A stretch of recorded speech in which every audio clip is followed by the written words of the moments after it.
Hello and welcome everyone. I'm Jules And I'm Linda. and we're here today to share, Linda Kubota Bird is sharing an astrological update with the Stargate community. If you happen to find this video on YouTube, the Stargate is an interdimensional doorway. So we'll be actually connecting with the energy of the stars and the planets as we talk about their influences with us. So a big warm welcome to all of you from the Stargate community who are here. Bring your energy, bring your full presence into this live stream. And I can already feel that very beautifully. And so let's just kickstart today with a strong 12th dimensional energy field. Mm-hmm. So that as we hear about the various astrological influences that have been happening and will be happening, we can really tune in to our intuition and to the quantum field. So I'm going to invite everyone just to take a moment for yourself. Bring your presence into this moment. Set an intention to connect beyond the words to the actual living energy of our universe. And asking inside for the energy of the earth to come up into your body, inviting the higher dimensional consciousness of the Stargate to form around you.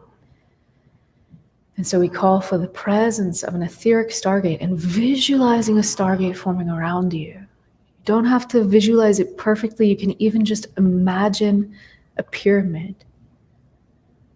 And just feel, notice, sense, because there is an etheric Stargate, a higher dimensional consciousness, an interdimensional doorway. And so let's all ask inside now for the activation of our etheric Stargates. So we call for the activation of all the etheric Stargates. Okay. And inviting a strong 12th dimensional energy field. So we call for a strong energy field of the 12th dimension. And now imagine connecting with all the people around the world who are listening, hearing these words, tuning into these energies, creating a collective field of oneness where we can have a much more powerful effect. All of our connections to the energy combining and amplifying, just visualizing hundreds of people around the world, hearing these words, connecting to these energies right now. Beautiful. Cool. So we have people checking in. I'm reading the YouTube right now. We have South Africa and Vancouver and Denmark and cool.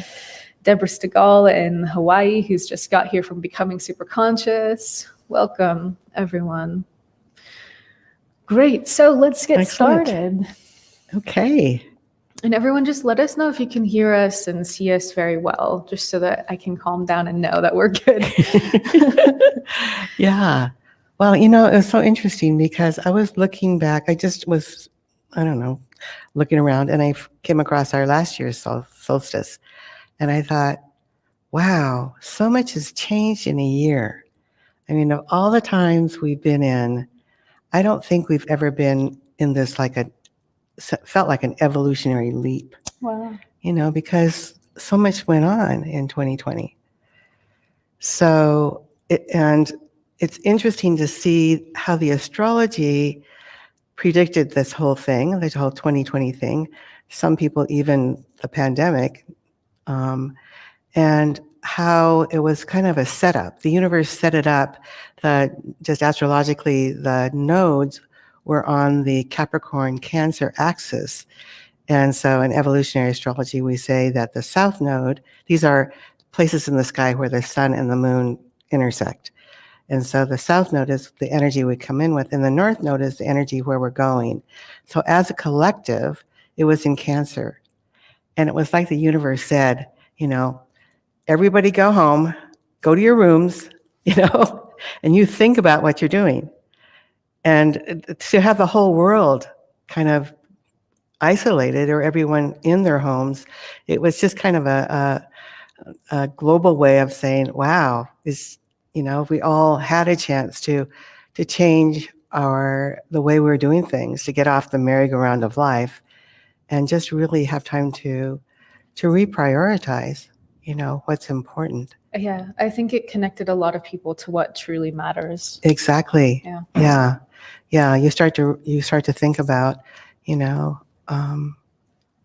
where you spend your time and your money and your energy, and do you really need to?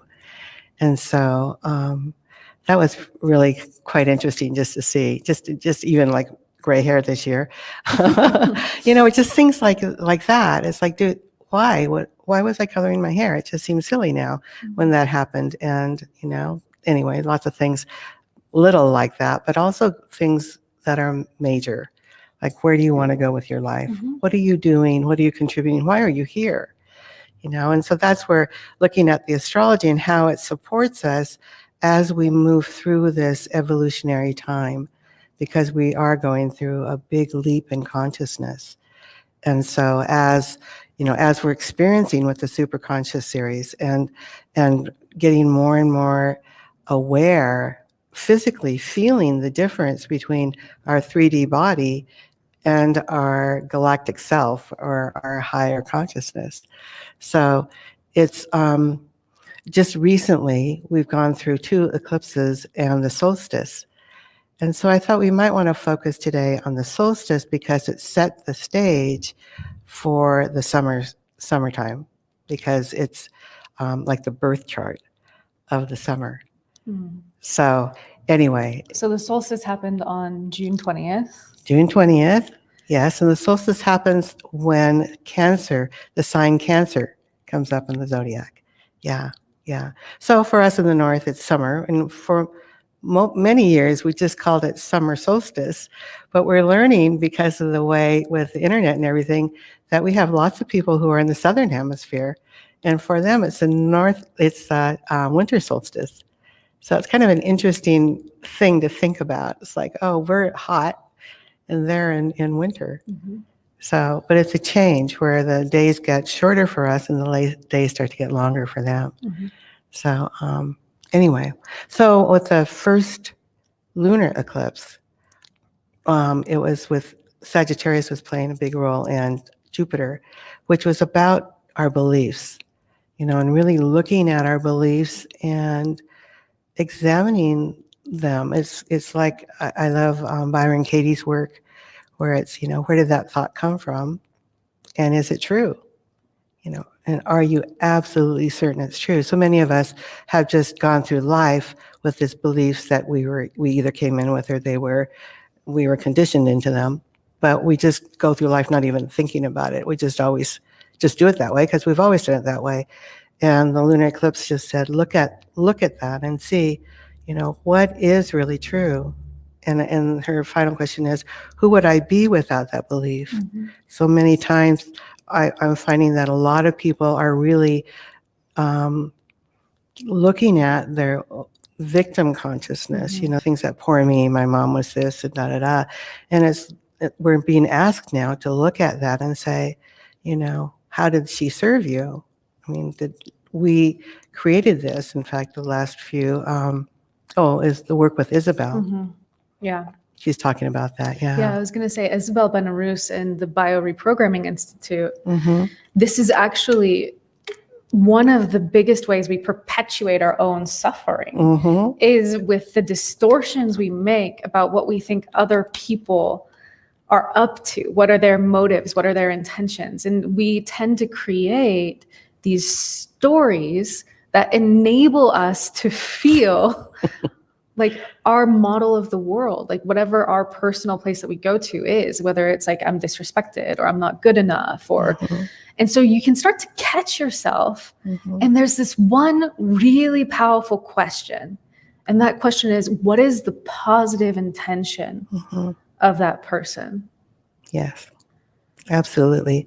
Yes, and now that we're working in the quantum field and we're recognizing that everything's connected and it's all intentional that we create this, then we can look at, what sometimes I say to my clients, as we reincarnate within a soul family, when we've had a really horrible mother or father or whatever, then you have to think, how much did that soul love you to have to play such a difficult role for you?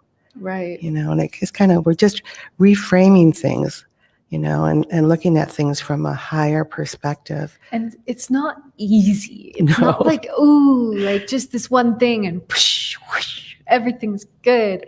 But it's like, Right. this is the work that we're here to do. This is the evolution that we planned from beyond the veil before we even came into the body.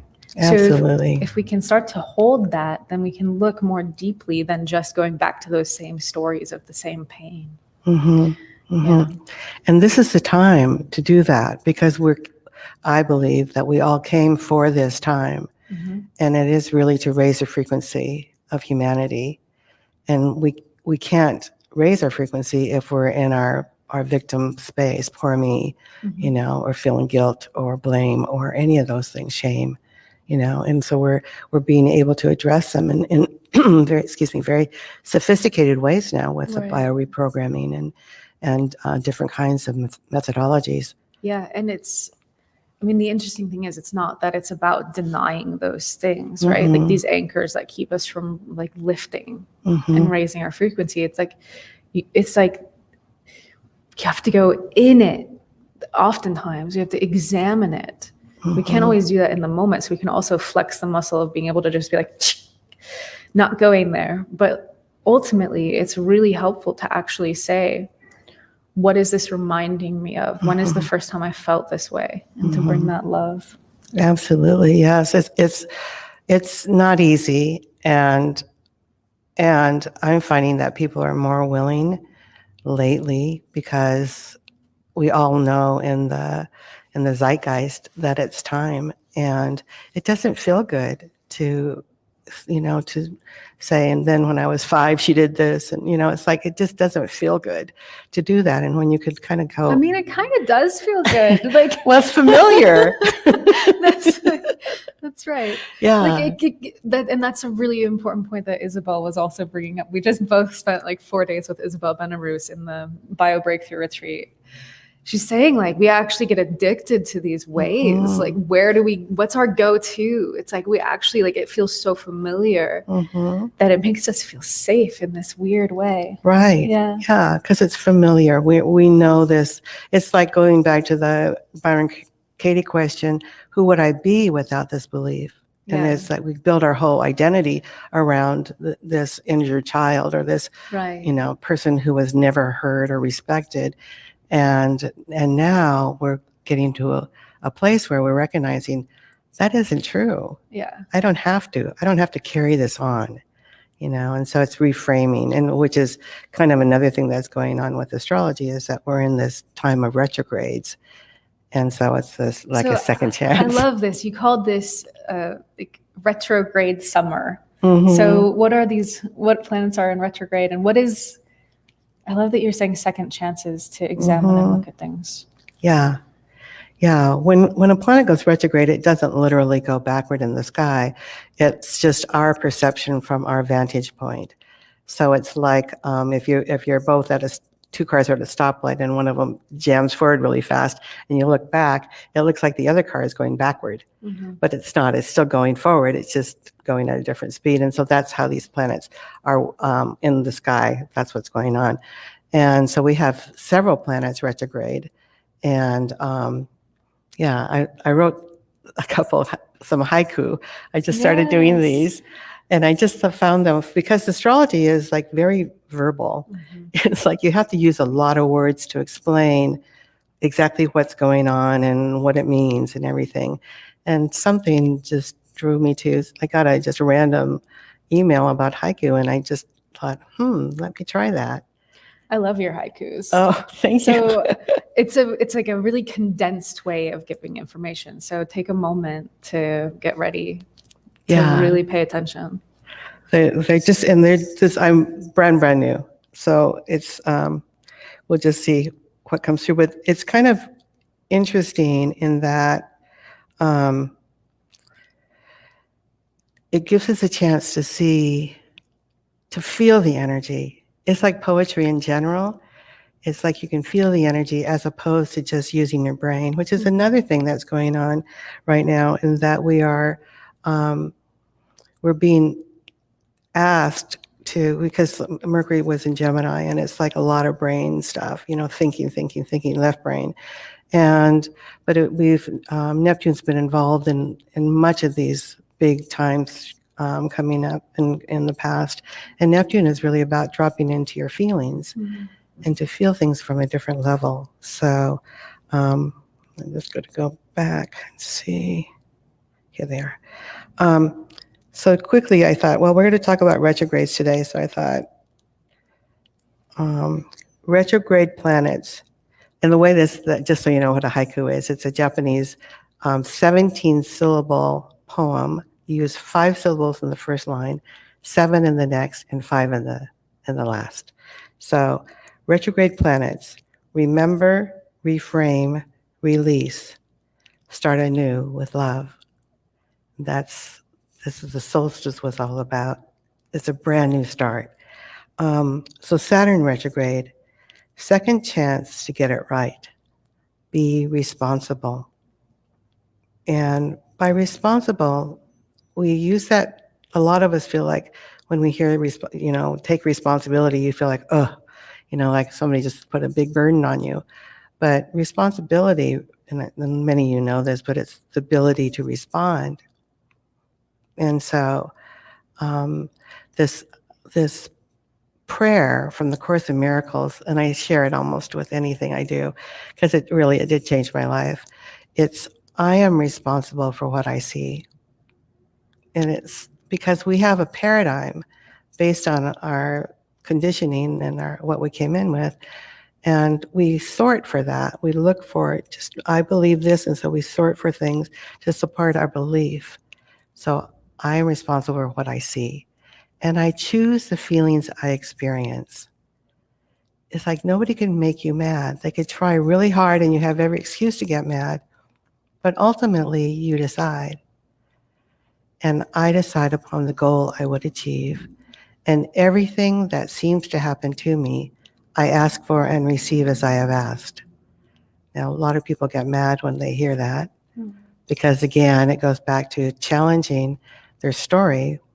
But if we think of ourselves in the quantum field, or as our future selves, or our bigger selves, our higher selves, then that part of us causes things or calls in things to help our growth. And I think a lot of us have had things happen that were terrible, that we just thought, oh my gosh, this is horrible. How could I be responsible for this? But then with some time, you look back and you say, thank goodness that happened, It's almost always. And so when we understand this prayer, it's called the responsibility prayer. And when we understand it, then we're at choice. It takes us out of the 3D reality, puts us into the observer role. And we can look at it from a different place, and you don't get so caught up in the turmoil of that time. So Saturn's about responsibility. So, yeah. Does that make sense? Yeah. Yeah. Yeah. Yeah. I'm feeling a lot of energy as you're reading the haiku. It's really beautiful. Oh, good. Good. So everyone just really hold this field. Yeah. And I'm not saying I'm right. I'm just planting the seed as a possibility for you. Well, if you look at it, and Alcazar uses this definition as the ability to respond, then instead of a burden, it becomes like a potential. And it actually brings you into a feeling of recognizing that you have many different ways that you could move or perceive something. So right. Even if there's something that genuinely is horrible, and you're like, maybe I'll never say thank goodness for this, but you can still ask the question, where can I find the light in this? How is this potentially setting me up to help other people as I heal myself? So there's always this there's always the ability for you to take like a higher level. Mm-hmm. Yeah. Right. Yeah, because horrible things happen, and we don't know why. Mhm. And then you have to put yourself into the larger, the quantum field and kind of go, I don't know the big picture Yeah. of what this is And about. Linda, people are asking where they can find this responsibility prayer. Oh, if you just Google it, you can get the So responsibility prayer. Google Yeah. A Course in Miracles Mm-hmm. and Mm-hmm. responsibility prayer. Mm-hmm. Yeah. Or you can email me. I could send you a frameable version Yeah. because I use it a lot. Yeah. Yeah. So that's So Saturn. bring the energy back. We're going to hear the next planet. Okay. So the next planet is Neptune. Neptune just went retrograde, which was really nice that we kind of postponed this a little bit because we can wait till after Neptune was retrograde because it gives us more of the spiritual piece comes in with Neptune. And all planets have a lower frequency and a higher frequency. The lower frequency of Neptune we see kind of playing out in our world. It's the chaos, the confusion, the delusion, the false narratives, the conspiracy theories. I mean, there's just a ton of things going in of information available to us. Some of it may be true, some of it is not. So Neptune gives us an ability to kind of step into this sense of using our bodies, primarily our heart, to when you read something and you just kind of think, whoa, that's just horrible. And then check in and just see, is that true? And your body can tell you. We have built-in lie detectors, I call them. Yeah. So anyway, Neptune's retrograde. And that's the first line. Neptune retrograde. Inner guidance is stronger. Gift yourself silence. So we can't hear when we're talking or being really, really busy. And so it doesn't take a long time you don't have to meditate for 2 hours a day or anything, but just when you have a moment, just take a deep breath and be silent and then just connect, And I can feel that in the field right now. I know, it's beautiful. It's so beautiful. Yeah. We're becoming a very powerful collective. Yes. So can you feel that silence, that stillness? Yeah. And right behind silence is love. You can kind of feel this peaceful, loving frequency. I think that's part of the universe. I think so. Yeah. And Neptune brings that for us. Yeah, has that frequency. Wow. So, and then Pluto is also retrograde. And so Pluto's retrograde, shadow work is calling. Transformation time. Yeah. Anyone else feeling that really strongly in your personal life right now? Yeah. Shadow work is calling. Yeah. So many people are having these old wounds surfacing. Yeah. And people are triggering, childhood things that bring back, hard memories. Transformation time.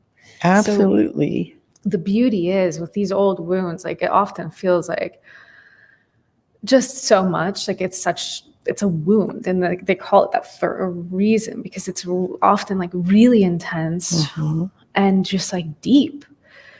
But the beauty is that if we can actually move toward it and meet it, not to wallow in it, but to actually like embrace it alchemically with our love and our understanding combined, which equals compassion, there's the potential for something to actually heal and for us to move forward in a new way.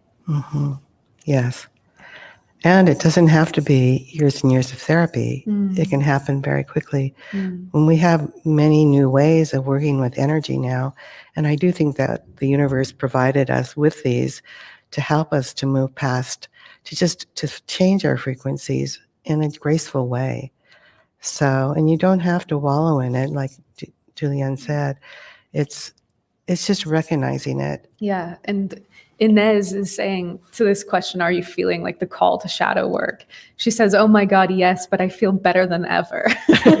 You do. I mean, that's the amazing. thing. Yeah. Yeah. Yes. When you address this kind of thing that's been festering inside of you, and you look at it and you go, this isn't really that big a deal. Yeah. And it's just kind of bringing it to light and putting it into perspective. And if you apply the responsibility prayer to it, it just loses its charge, and it doesn't have you anymore. And you just lovingly release it, Yeah. And so it's so many times it's just bringing it out of the closet, Right. and actually shining the light. So yeah, and Pluto can be kind of harsh. I call him the soul's guide, that he comes in with us, and he makes sure that you stay on course for what you said you wanted to accomplish in this lifetime. And if you're over here and you said you're going to be over here, he'll kind of at first kind of nudge you. Okay, you're supposed to be over here. But if you don't pay attention, if you're real willful and say, no, this is what I want, he's going to pick you up and put you over here. And it can be hard. The more you resist, the harder it is. So it's with all of these outer planets, it's a matter of surrendering, not surrendering like I give up necessarily, but with Pluto, it's like the glyph is a little round circle and then the two things like this. And I say that, I show my clients, this is like a clue. It's like, I do surrender. I surrender to the highest good. And I don't understand what's going on, but I'll go with it. Because the more you fight against it, the more struggle it is. Because they're going to win because they want the best for us. And so, yes, we set it up that way when we decided to take this life. So yeah, so it's helpful to understand that, to realize, so many times a lot of astrologers look at the outer planet transits as, oh my gosh, this is just horrible. This, Pluto's going to be on my sun or something.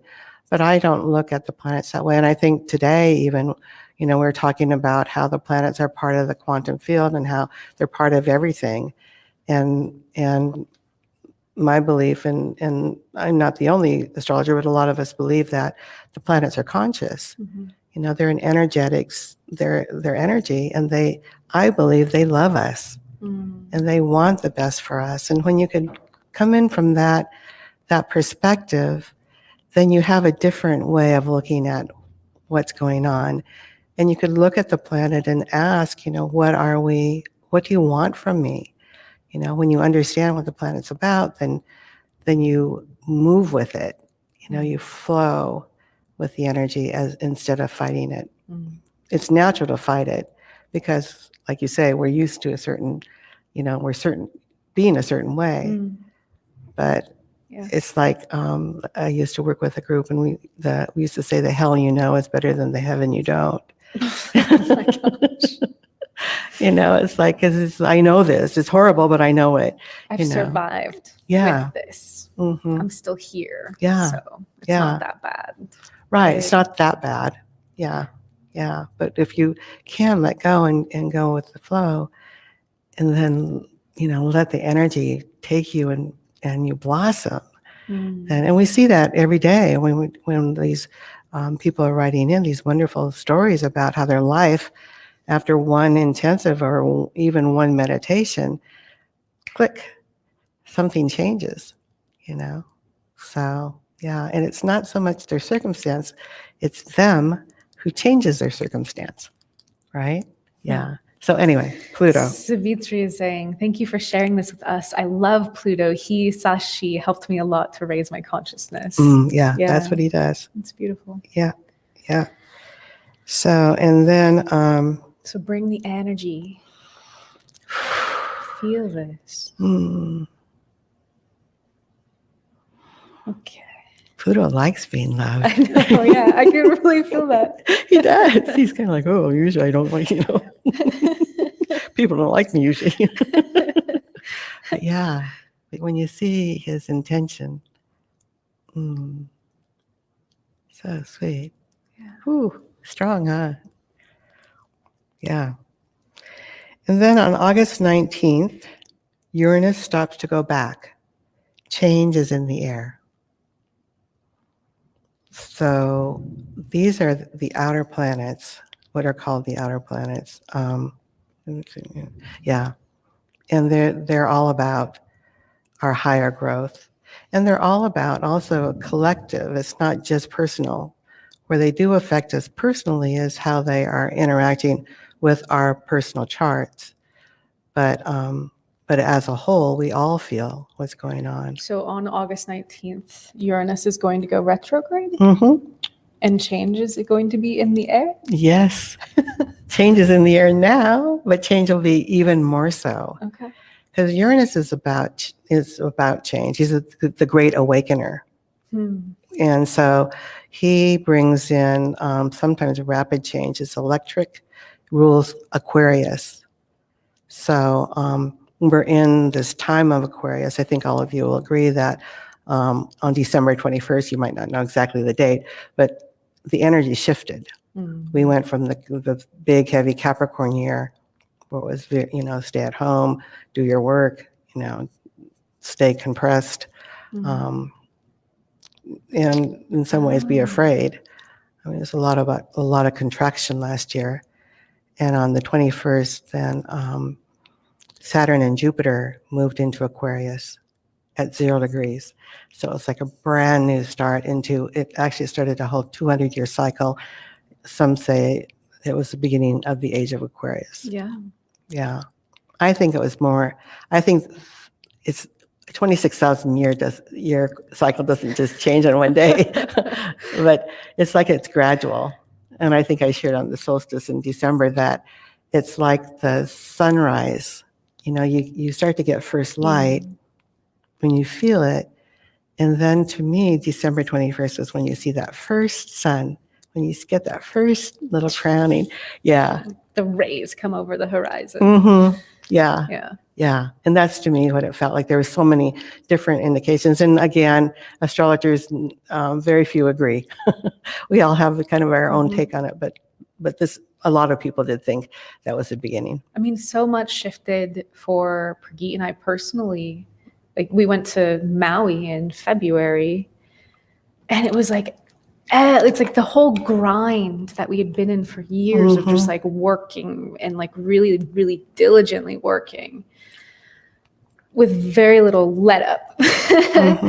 It's like everything stopped and we didn't do anything. It wasn't like we decided it has to stop and then it stopped. It was like, it just let up completely. And it created so much space for the newness. And I really see how much community we've been fostering. And these are all Aquarian values, right? Absolutely, yes.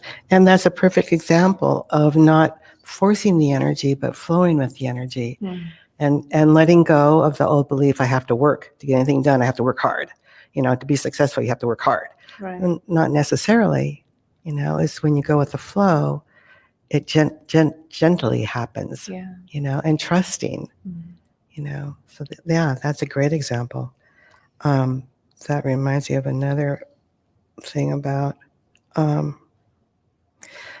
building on the past. The lunar eclipse was letting go, space for what we want.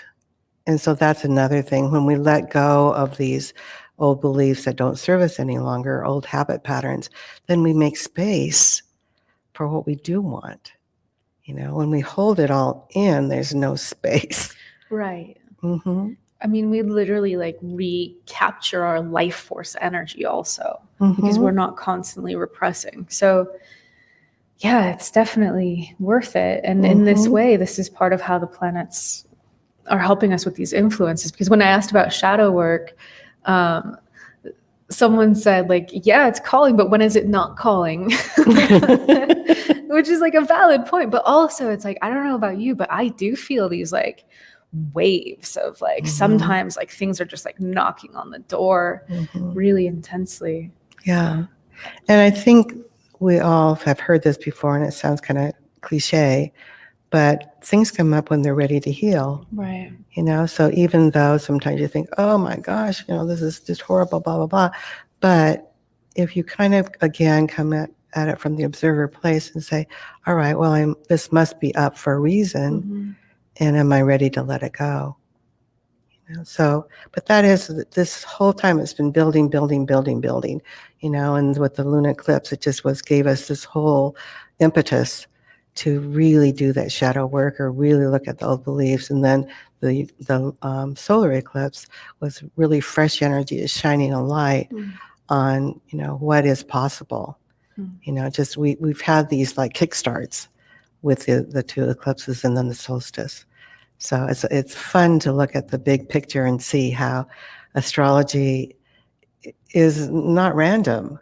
That there's an orchestration that goes on, and when you understand that, you can move with it. And when you see, I always marvel at Stargate work because it's always in concert with the astrology that's going on. Which is actually amazing because neither Pri or I pay attention to astrology. Like, we don't study it, we don't try to use it.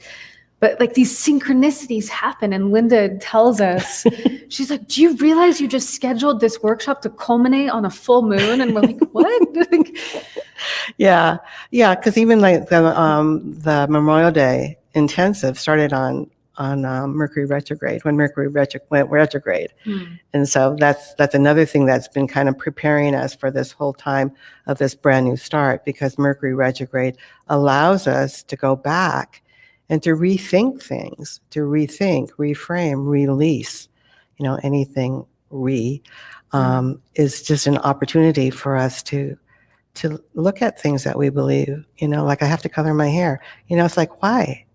Why would you do that? It's just things that you just do automatically because you've always done it. Everybody does it.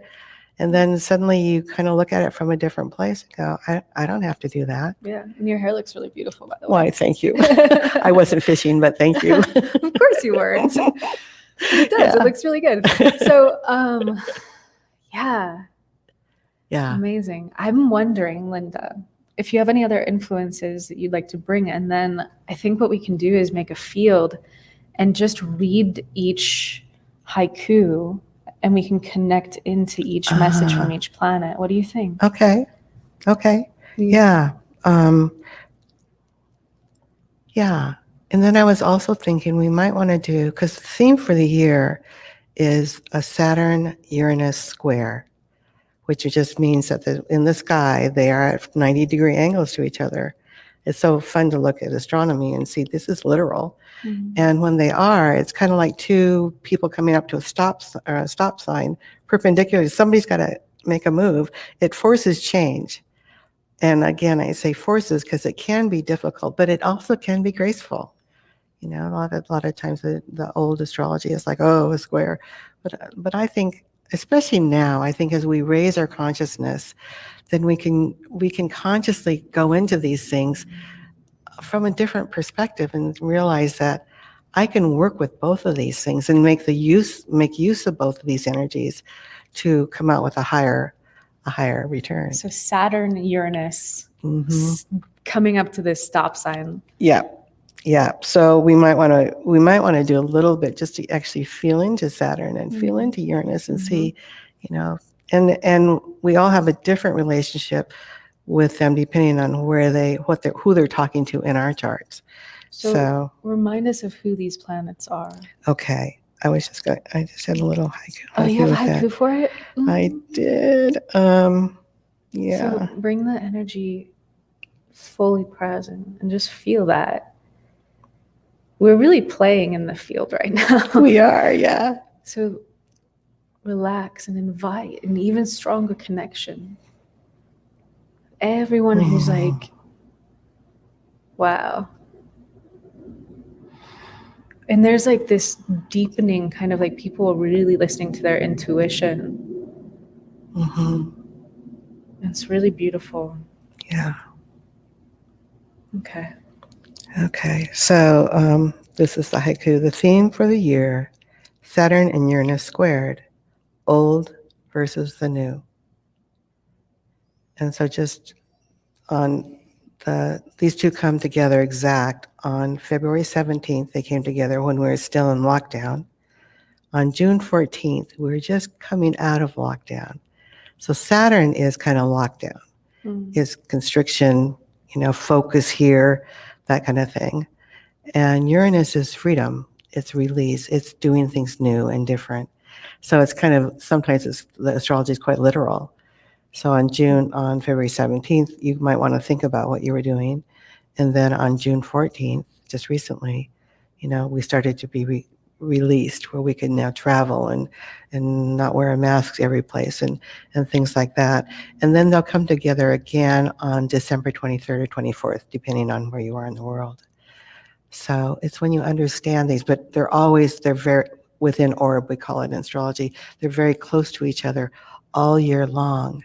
So this is what we're working on as a collective, is the traditional and old ways of us doing things. And you see that outside of us, it's like astrology is as within, so without.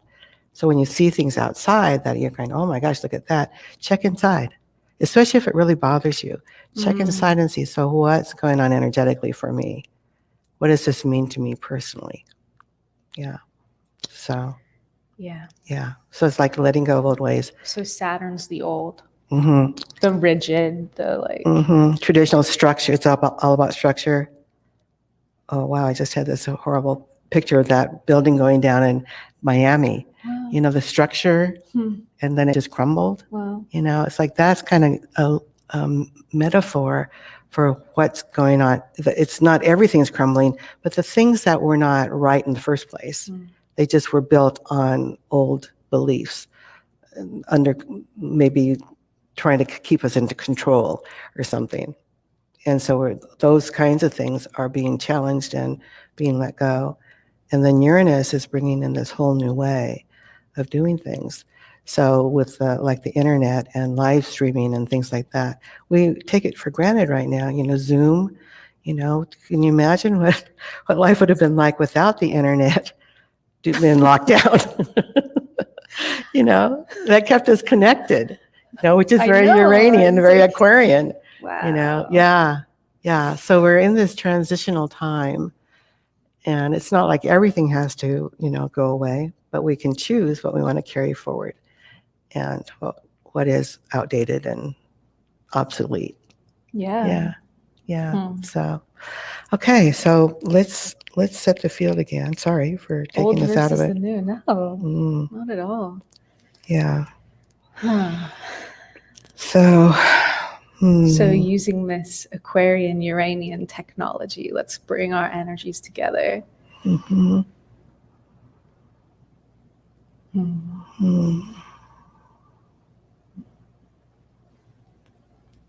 So I'll just read Saturn retrograde. Let's set a field. Okay, yeah.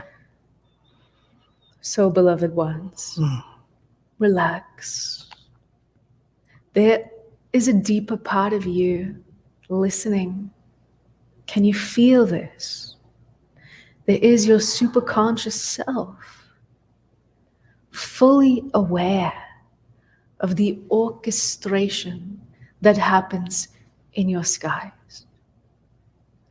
Did you know that your superconscious self has the ability to time precisely the moment you enter through the birth canal into this world, so that you have precisely the accurate influences from these stars and planets to make you who you wish to be? The influences, the challenges and the gifts, the exaltations, as well as those areas you are longing to resolve from your past. For your superconsciousness actually experiences a depth that you could call longing when in your past lives, which for the superconscious self is all happening right now, there is something unresolved. It is like the most beautiful Christmas present, because there is this knowingness that there is something further to be explored. Can you start looking at your challenges in this way? Wow, there is something very deep in me that is wishing to fully experience the liberation process from this limiting pattern. Wow, I wonder. Embrace the mystery, beloveds. Your universe is vast. You are all on the fast track to evolution, and yet each and every one of you can evolve far more quickly by embracing that inner knowingness. You can be a guide for your own self. So we say to you again, connect to the energy field. Feel that deeper part of you that is listening. Feel the beauty, the depth.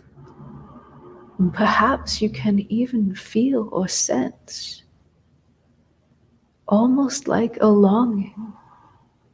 Your superconsciousness is absolutely in love with the human experience. It is not identified. The word longing is not really the right word. It is more like a video game that is so compelling. But understand the parts that you often judge about your human experience are what make life interesting. They are your hero's journey. Can you embrace the fact that you are on a hero's journey, moving toward greater levels of awareness, consciousness? And so in this brief meditation experience, there is nothing to do. Take a deep breath.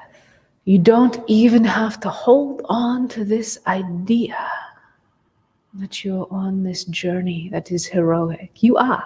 You don't have to hold it. You can let it go. You can let yourself simply be. Because part of the journey here is that you still have a connection, an entry point into the greater reality, where you too are not identified with the human experience, where a deep reset, an entry into the belonging to the vast self, nourishes the humanness, realigns the physical body. We invite you to enter this space right now and feel as the collective oneness of this community is drawing you into the beyond, into the quantum field, into that place where you can fully let go, be restored, be in the stillness. And now we invite this one, Linda, to assist us in connecting to each of these planets who do have consciousness.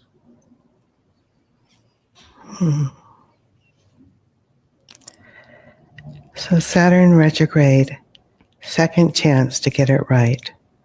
Be responsible. So inviting the energy of Saturn. For Saturn too has a high frequency expression. It is the ability to respond, to take responsibility for every element of your life.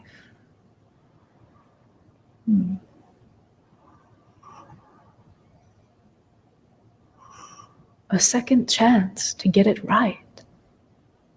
Be responsible. Own your ability to respond.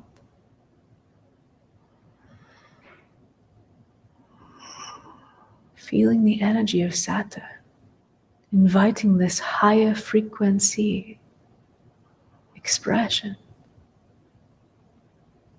What are those higher expressions of structure that you would like to embody? Okay. Beautiful. Neptune retrograde. Inner guidance is stronger. Gift yourself silence. And so each one of us inviting Neptune, the conscious energy of Neptune. Feel this. A beautiful conscious planet. Neptune, inner guidance is stronger. Gift yourself silence.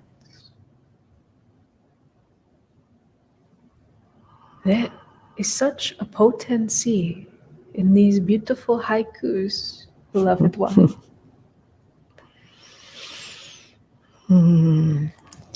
Yes, Neptune gives us trust and allow as well.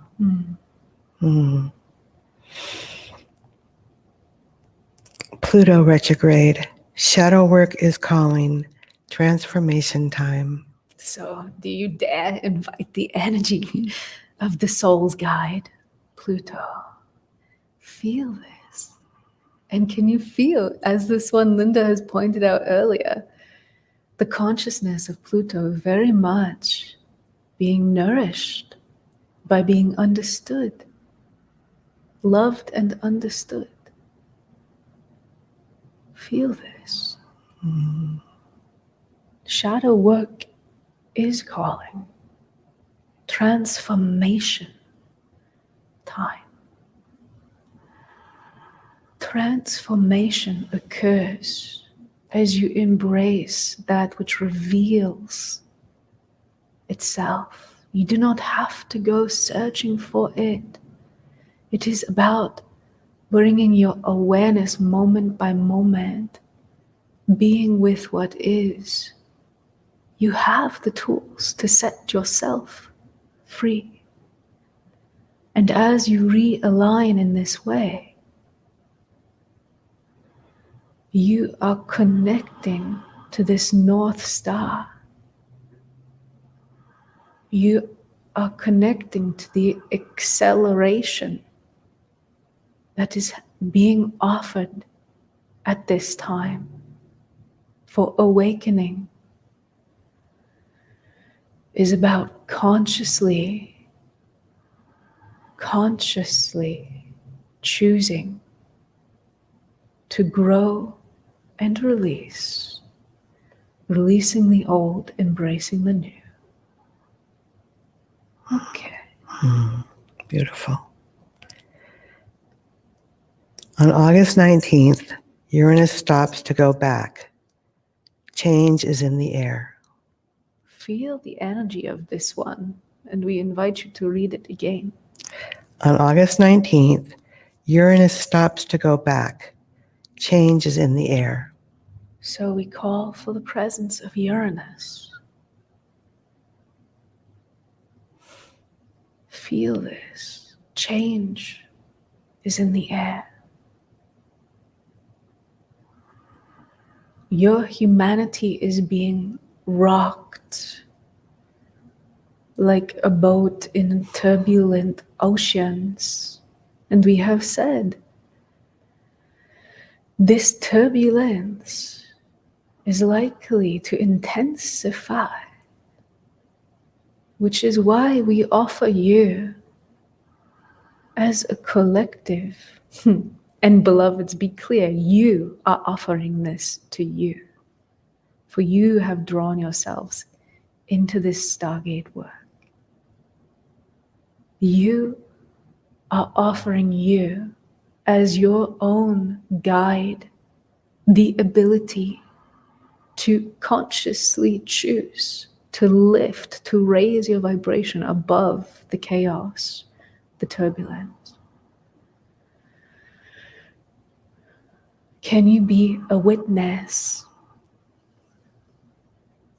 Can you be a witness to your own intuition right now? Who do I have to be in order to live above the clouds, as this one Isabel Benarus would say? Who do I have to become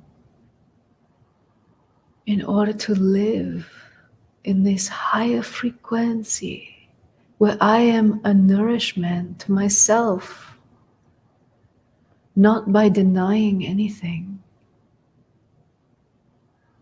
Feel the energy right now. Feel the energy of Uranus, the new,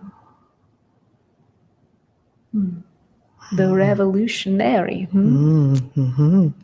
Yes. Wow.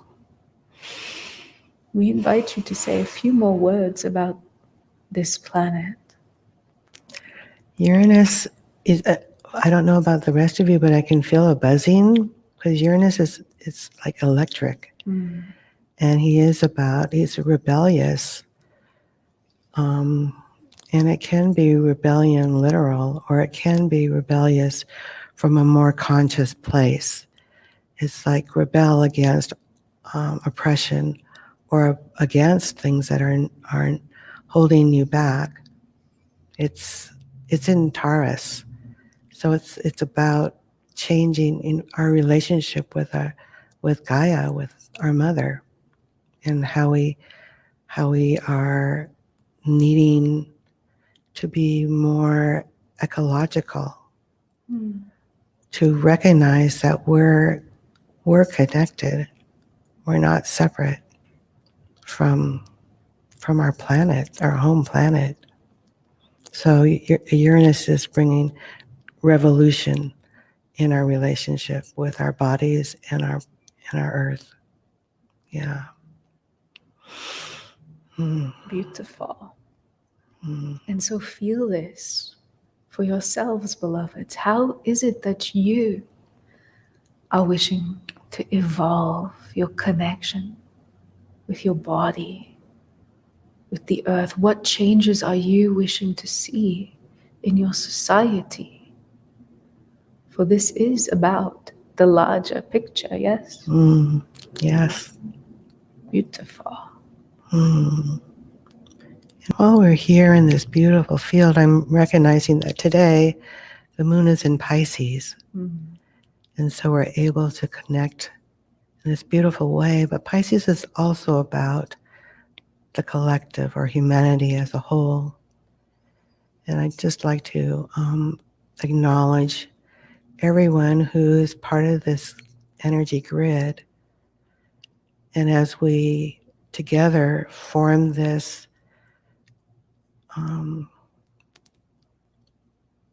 container of light, we are affecting our fellow man and our planet by just the frequency of vibrating this love, this higher frequency. It's not just for us, but it's our contribution. Yeah.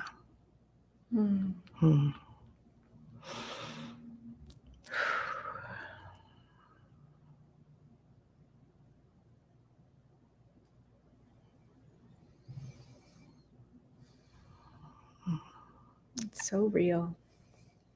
So just feel the resonance with that collective contribution. And relax, bringing your awareness back to your physical body, opening the eyes when you're ready, staying connected to the energy, but opening your eyes. And then you can close your eyes and go all the way back into the energy and just let yourself dance in this kind of resonant space. And recognize in this space you can connect to any other planet you might want to connect with right now. You could ask for the energy of the moon as it's just entered into Pisces, and you can feel there's an actual energy transmission.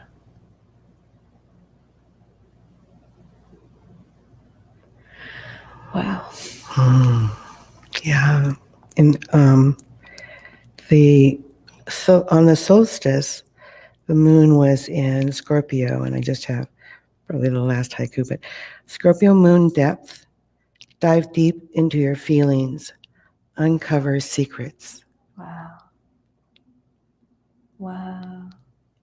That's powerful. And that's what sets the stage for the summer. The solstice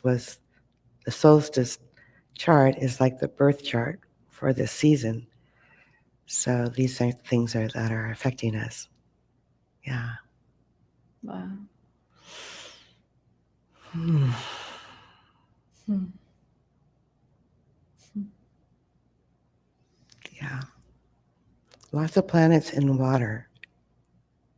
So that's another indication of use your intuition, go within. Yeah, dude, this was so yummy. Whew. Thank you so much, Linda. Thank you. Thank you. And thank you all so much for being with us. Whether you're listening with us right now in the moment live, whether you're watching this as a recording, thank you for bringing your energy because we felt it. Oh, interesting. I don't know if you know anything about this, Linda, but Elena is wondering if you can tell her something about the constellation of Monoceros. Do you know Monoceros? I don't. I don't know Monoceros either, Elena. Maybe you can tell us something. So we'll bring this into conclusion today. I have one more haiku. You have one Sorry. more? Yeah, I just good. found this line. Brilliant. Okay, it just says, be the observer. Do not get caught in the fear. Respond, not react. That's a good one. Yeah, that's a haiku for the 2020s. Be the observer. Do not get caught in the fear. Respond, not react. So, Linda, thank you so much for sharing your love and your gratitude vibes and your astrology wisdom with the Stargate community. We really appreciate it. Thank you for inviting me. And thank you all for listening. Yeah. Yeah. Okay. Okay.